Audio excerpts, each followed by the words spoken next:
De patients douloureux chroniques qui vous sont adressés en rééducation et on vous demande de faire un reconditionnement neuromusculaire et des exercices pour ces patients douloureux chroniques.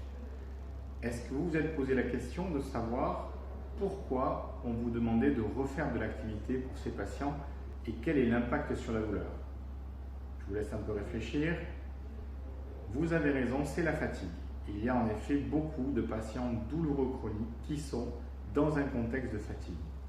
Et est-ce que vous êtes demandé quelle est aujourd'hui la source de dépense d'énergie chez un individu la plus importante et qu'est-ce qui est principalement responsable de la fatigue?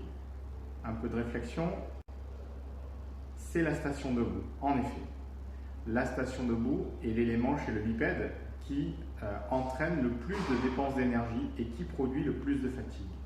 Et est-ce que vos patients, vous les avez testés debout? Est-ce que vos patients, vous avez fait un bilan postural? Un peu de réflexion.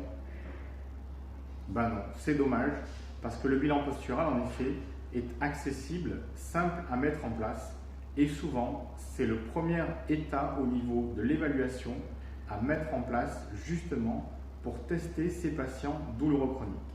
Si ça vous intéresse, je vous donne rendez-vous le 5 mars pour justement vous expliquer quelle est la relation entre la douleur chronique et la nécessité chez ces patients de faire un bilan postural.